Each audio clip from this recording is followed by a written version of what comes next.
जब आप दिल्ली में थे, बिहार की मीडिया में एक चर्चा चली कि हो सकता है माधव आनंद पलटी मारने वाले हैं या इस तरह की बातें। कितनी सच्चाई है इसमें और ये फिर खबर कहाँ से आई, हम ये जानना चाहेंगे। मीडिया का काम है, मीडिया कुछ भी सोचते रहे। मेरा और उपेंद्र जी का जो संबंध है वो फेविकॉल का जोड़ है। लोग आते रहते हैं, जाते रहते हैं, मेरे और उनके संबंध में कोई दरार पैदा नहीं कर सकता है। कितना भी मीडिया चला ले, अगर हम दोनों को अगर बातचीत करनी होती है तो हम लोग एनी टाइम एक दूसरे के लिए अवेलेबल रहते हैं। वो उपेंद्र जी को भी पता है और मुझे भी पता है। तो मीडिया की बातों को न मैं तवज्जो देता हूँ, न वो तवज्जो देते हैं। और मैंने तो विधानसभा में भी बोला कि मैं टूटने वालों में से नहीं, तोड़ने वालों में से हूँ।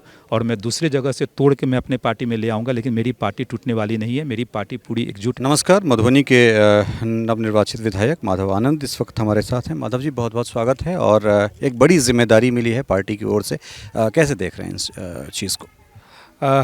जिम्मेदारी मिली है, अच्छा लग रहा है। स्वाभाविक है कि जिम्मेदारी के साथ साथ परेशानियां भी बढ़ती है, लेकिन मैं परेशानी झेलने के लिए तैयार हूं। स्वाभाविक है, जनता ने मुझे आशीर्वाद जनता ने दिया है तो दायित्व तो मेरा बढ़ ही जाता है।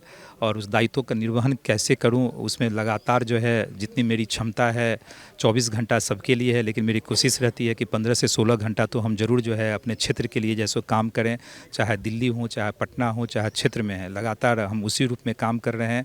और मुझे पूरा विश्वास है कि जिस तरह जनता ने आशीर्वाद दिया है, माँ भगवती का भी मेरे ऊपर आशीर्वाद है। जितनी समस्या यहाँ है उस समस्या का निदान जो है time bound, again word use में कर रहा हूँ, टाइम बाउंड।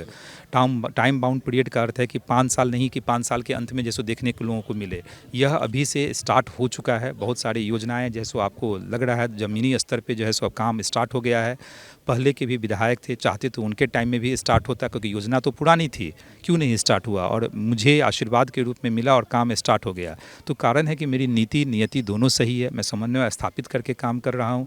जो भी समस्याएं थी, जो परियोजना जहाँ लटकी हुई थी, किन कारणों से लटकी हुई थी, हमने सबकी समीक्षा की, अधिकारियों के साथ समन्वय स्थापित किया और सबके साथ मिल के हम जैसो काम करना चाह रहे हैं और आगे भी करते रहेंगे और निश्चित रूप से हमको सफलता मिलेगी।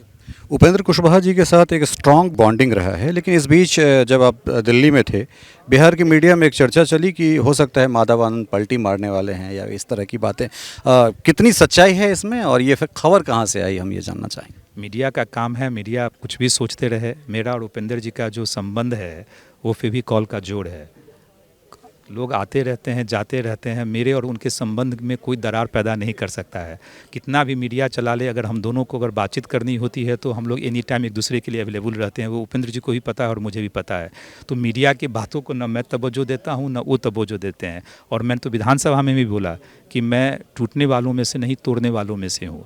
और मैं दूसरे जगह से तोड़ के मैं अपने पार्टी में ले आऊँगा, लेकिन मेरी पार्टी टूटने वाली नहीं है। मेरी पार्टी पूरी एकजुट है। आदरणीय उपेंद्र कुशवाहा जी के नेतृत्व में हम लोगों ने एनडीए गठबंधन में चुनाव लड़ा है। हम लोग का समर्पण प्रधानमंत्री जी के प्रति है, हमारा समर्पण जो है आदरणीय नीतीश कुमार जी के प्रति है, और जितने भी चिराग पासवान, उपेंद्र कुशवाहा जी और जीतन राम मांझी के प्रति है।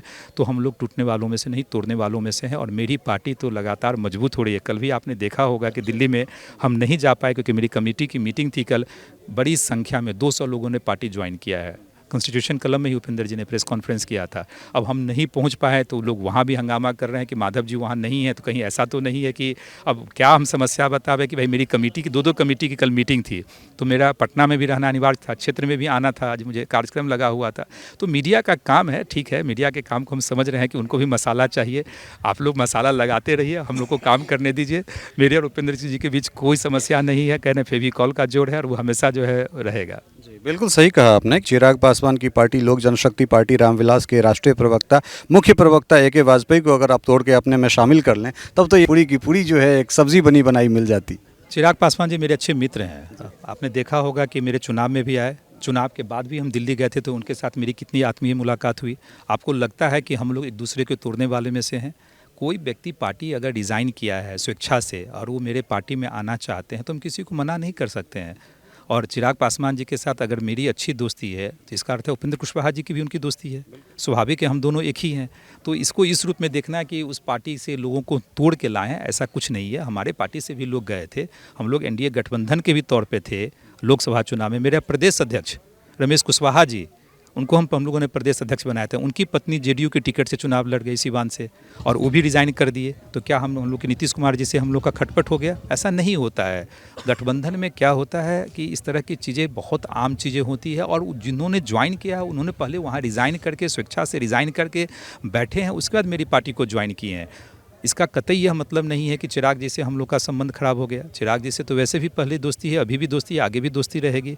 इसीलिए कहने मीडिया का काम है इन सारे चीज़ों पे मसाला लगा के परोसना। आप लोग का टीआरपी बढ़ेगा, लेकिन उससे हम लोगों के सेहत पर कोई फ़र्क नहीं पड़ता है। हम लोग एकजुट हैं, एकजुट रहेंगे। बहुत बहुत